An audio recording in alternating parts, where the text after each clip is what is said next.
Hi there, I'm Lena Anani, and you're listening to She Wrote a Book, where I interview amazing women from all over the world who also happen to be published authors. I created this show to educate, entertain, and inspire you to be the voice you want to hear in the world. Now let's get started. You are listening to episode number 133 of She Wrote a Book, and today I'm interviewing Terry Wildemann, author of the book The Enchanted Boardroom, Evolve into an Unstoppable Intuitive Leader. This book helps you become a puzzle-solving ninja who discovers creative solutions by merging the practical, tactical, logical, physical, energetic, spiritual, and emotional sides of yourself.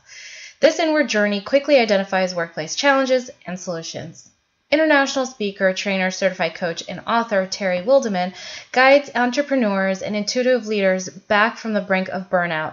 Terry works with the same practical and cutting-edge solutions that helped refocus her own business. Again, her book is called The Enchanted Boardroom, Evolve into an Unstoppable Intuitive Leader. You can find the link to purchase her book in our show notes for this episode at SheWroteABook.com/133. So Terry, it's such a pleasure to have you here as a guest today. My first question for you is this: what inspired you to write and publish your book? Well, this is actually my seventh book, Lena, and it's my second solo book. I've also have 5 other anthologies. So this has been a part of my journey since the late 90s, and it found me. I didn't find it. And this very last book came about when I was having some energy work done. And as I was coming out of the session, I heard the words, The Enchanted Boardroom. And when I meditated on it later on in the week, I got a very clear message that it was to be a book on intuitive leadership. That simple. That's awesome. So for the benefit of the listener, can you define and elaborate a little bit about what an intuitive leader is?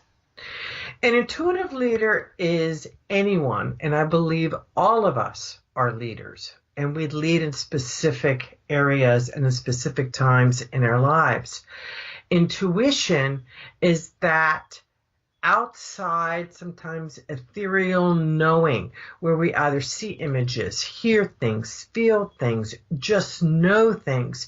And when we put the two together, it creates a just powerful energy of leadership where you lead from a place of the heart versus a place of the head, where we think. When we shift into the heart, we use the brain and the head where we think, as well as the emotional side of leadership. And when we merge it all together, we become very congruent, very competent, and very confident.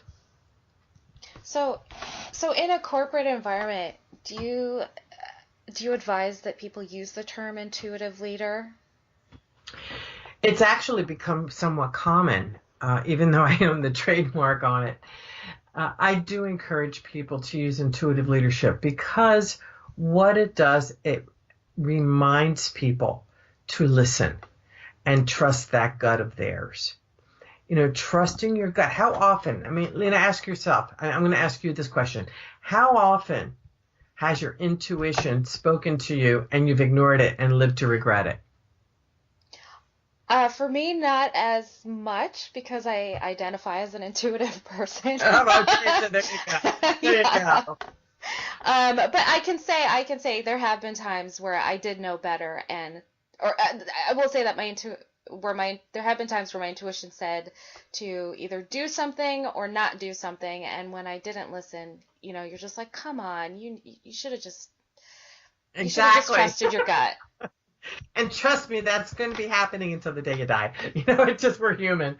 And we're like, oh, the logical brain just stepped in again. I didn't listen to that gut. I didn't listen to the messages. I didn't, I chose to ignore it. Yes, it happens. It happens.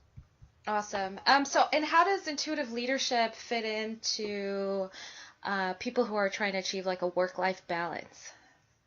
Well, first of all, there is no such thing as work-life balance. Work-life balance is a myth. I actually write about it in The Enchanted Boardroom. And it's a myth because do you know anyone who has actually achieved work-life balance? I certainly don't. And when you think about a balance, when a balance itself, think of the scales of justice. When it's in balance, What's happening? Nothing. There's no movement.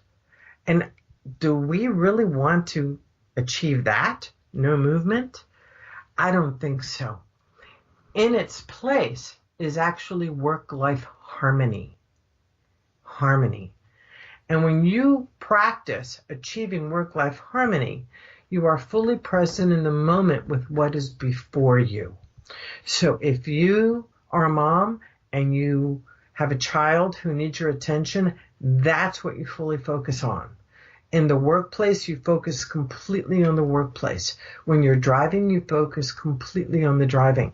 And you give your attention where it needs to be in the moment. That leads you to this harmonious lifestyle that is a lot less stressful. And everything that you need will come into place for you. So that's why I often like to diffuse this work-life balance myth, because I don't know about you, I find that very stressful. And how did you come up with that? What was the moment where you're like, no, it's not about balance, it's about harmony? Well, first of all, myself personally, I've burned out multiple times. I'm a go, go, go, do person. And that's just how I'm made. That's how I came into this world. And I've had to learn to take a step back and look at life through different lenses. And I'm also a holistic practitioner. I studied a lot of different modalities.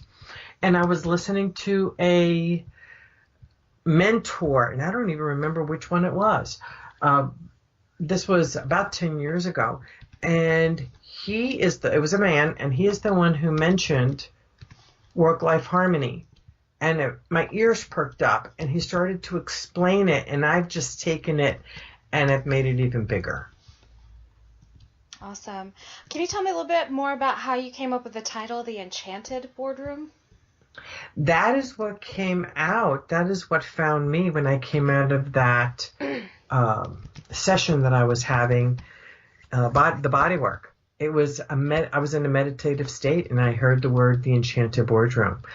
And the Enchanted Boardroom is about tapping into your own internal boardroom, your own internal wise counsel. And WISE stands for Wise Intuitive Spiritual Experts. And when you tap into yourself and you bring in wise experts that you would love to counsel you, people like George Washington, Ronald Reagan, Mother Teresa, anybody who has passed on that you would love to sit at your boardroom to give you counsel on a specific issue, whether it's personal or business. You create this internal dialogue that is very strong, very powerful, and very dynamic.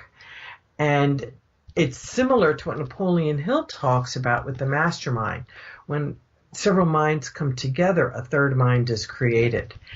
And when we tap into this very special place, we get a lot of the answers that we seek actually very easily, instead of trying to do it all ourselves.